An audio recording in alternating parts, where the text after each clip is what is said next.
You're listening to Psych to Parent, where we turn brain science into tiny wins at home. I'm Dr. Amy, your not-so-typical school psychologist, mom of two, and endurance athlete. I love a good data set and a diagnostic manual. But I also forget permission slips, overthink IEP emails, and occasionally replay the moment I snapped at my kids in the car. In other words, I'm in the messy middle with you, not above it. This show is for parents of big feeling, big thinking kids who are tired of vague advice and Pinterest perfect behavior charts. Each episode, I'll pull back the curtain on what I see in real evaluations, school meetings, my private practice, and my own kitchen, and translate the research into simple scripts, tiny routines, and nervous system friendly tweaks you can actually use. Think of it as a nervous system rehab meets mindset coaching meets a smart, slightly spicy, non-judgy friend in your earbuds. We'll take one real life challenge at a time and shrink it down into 1 or 2 tiny wins you can start this week. No perfection, no 47-step sticker systems, just small, repeatable shifts that add up over time. Quick legal-ish note in plain English. This podcast is for education and support. It's not therapy, it does not create a clinical relationship, and it's not a substitute for personalized medical or mental health advice. If you're worried about your child's safety or mental health, or your own, please reach out to a trusted professional. Okay, deep breath, drop your shoulders. You're not behind and you're not alone. Let's get psyched to parent. Picture this. It's the end of the day. You're making dinner or driving home, and your brain is already doing the invisible parent math. Snacks, homework, sibling energy, bedtime logistics, and somewhere in the background, maybe it's the radio, TV, a phone screen, you catch a scary headline. Not the full story, just enough to make your stomach drop. Your kid is nearby doing that kid thing where they're not listening, but their brain is absolutely collecting data.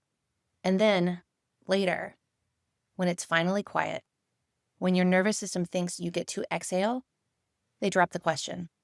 Not a politics question, not a details question, a safety question. Why would somebody do that on purpose? Are we safe? Like, are you sure? Oof. Because you can feel it. Their innocence just bumped into something heavy. Okay, take one breath with me and let's talk about what your kid is really asking for in that moment and what to say when your own brain goes blank. Hi, I'm Dr. Amy, school psychologist and parent coach. And this is Psych to Parent, where we do brain-based parenting for strong-willed, big-feeling, big-hearted kiddos without the shame spiral. Today, we're talking about scary current events and hard headlines, and what to do when your child asks the big question that lands in your chest. Because I want parents to have tools, not a perfect speech, not a TED Talk, a real parent plan. Here's the line I want you to tape to your fridge. The goal isn't to protect your kids from scary information. It's to be their safe space to talk about it and feel heard. And I'm going to give you a simple framework you can remember under stress. Here. Let's start by naming the part nobody says out loud. These conversations can feel terrifying, especially when you're already running on fumes. When your kid asks a scary news question, a lot of parents immediately go to, did they hear too much? Am I supposed to tell them the truth or protect them? What if I say the wrong thing and make it worse? And the nervous system reacts because you're a parent with a pulse. So before we even talk scripts, quick parent body check. When your kid says, are we safe? What happens in your body? Do you get tight in the chest? Does your voice speed up? Do you feel the urge to over-explain, over-reassure, or shut it down? Because your child's nervous system is scanning you. And in hard question moments, the goal is not perfection. The goal is a calmer grown-up than the kid. Now I'm going to borrow a little brain science because once you understand what your kid's brain is doing, the script makes a lot more sense. So here's some quick brain facts in parent language. When kids hear something scary, their brain does what all human brains do. It goes into predict and protect mode. Their brain is basically asking, could this happen to us? Is the world still predictable? Do my grown-ups have a plan? So even if your kid asks, why would someone do that? What you often have underneath is, can you help my body feel safe again? Here's the metaphor I want you to keep. Scary news opens a browser tab in your kid's brain. And if the tab stays open, your kid keeps clicking refresh. Questions, bedtime worries, irritability, clinginess, because their nervous system is trying to close the loop. And here's a parent translation. This is not a character issue, it's a regulation issue.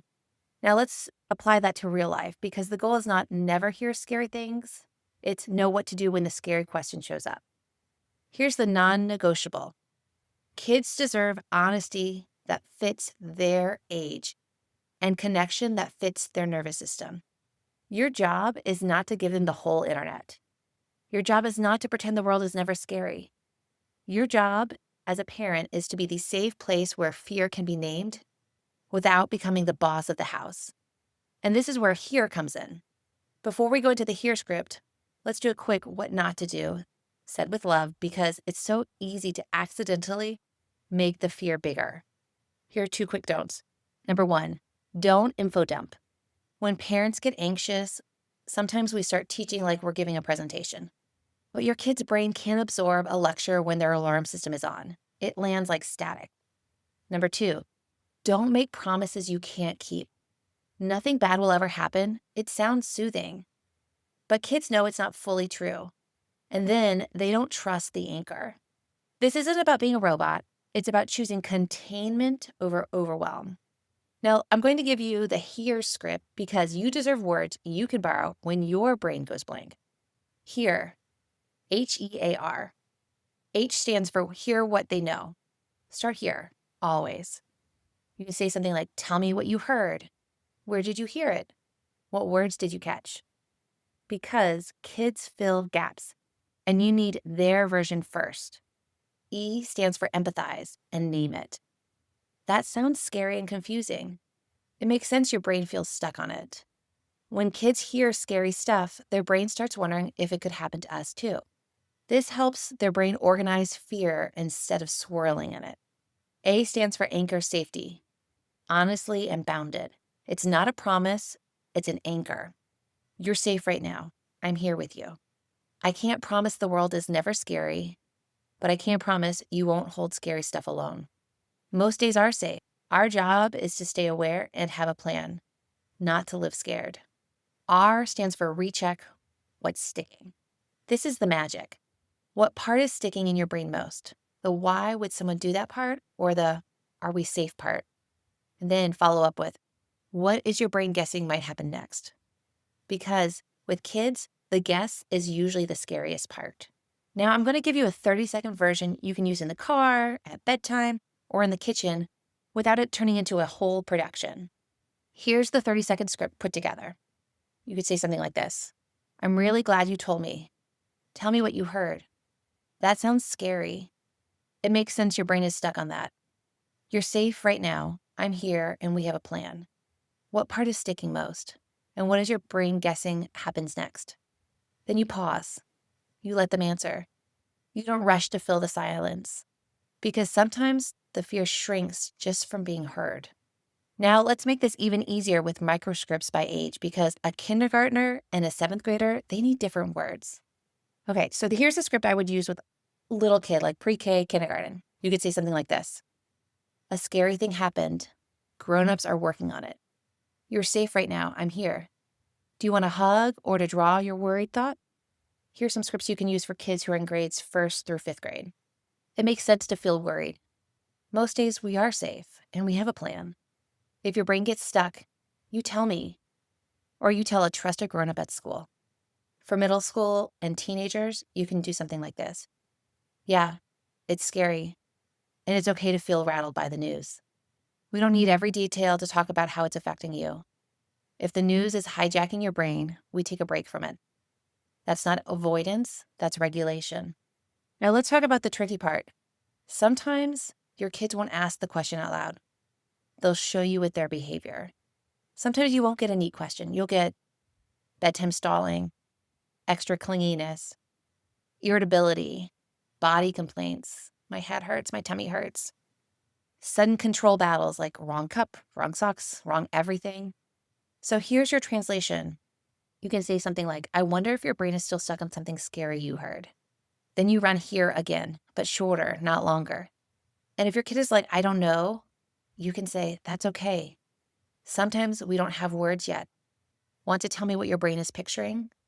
Let's talk a little bit about school psych in your back pocket, because scary news doesn't just live at home. It shows up in classrooms and lunchrooms too.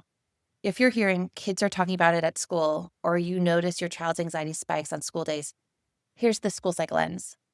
School is a high demand setting. So even if your kid looks fine, the fear can spill out later at home, because home is the safe container.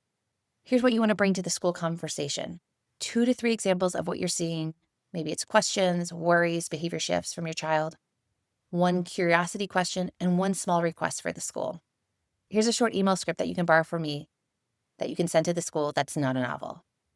Hi, school counselor Jane. We're noticing our child has been asking a lot of worried questions related to scary current events. I'm trying to keep our home message calm and consistent. Are you noticing kids discussing this at school? And is there a point person my child can check in with if they feel anxious during the day? Thanks for partnering with us. And here's the kid-facing one-liner for the morning. If your brain gets stuck on scary news at school, your job is to tell a grown-up. That's the plan. Now we need to talk about the part parents often skip. Your kid can't borrow calm you don't have access to. This is where parent boundaries around news and self-care actually matter. I want to say this clearly. Boundaries aren't you being uninformed. They're you staying regulated enough to parent your kids. Because big feeling kids don't just absorb what they see, they absorb the state you're in while you say it. So here's your parent limit menu. Just pick one thing. Maybe you have 1 designated news check window, so you're not doing it all day. Maybe you choose to have no background news in the car when you're driving with your kids or in the kitchen while you're making dinner. You're mindful that there are no videos, especially when you're around your kids, because the visuals can hit the nervous system extra hard. You're not doing any doom scrolling in common places where your kids might see it. And if you're flooded as a parent, you can pause and say, that's an important question I want to answer when my brain is calm. Let's cuddle for a minute and then we'll talk later. That's self-compassion, and it's also modeling. You're teaching your kid, I can care and I can have limits. Now I'm going to give you a few extra scripts because different kids get stuck in different places. Script number 1, when they need peer connection, you can say something like, I'm really glad you told me. I'm here. Script number 2, when they say they want to keep going forever, we can talk about it for 5 minutes and then we're going to do a brain break. Script number 3, when they ask, could this happen here? That's a worry your brain is having. Most days we are safe and we have safety rules and adults whose job is to keep kids safe.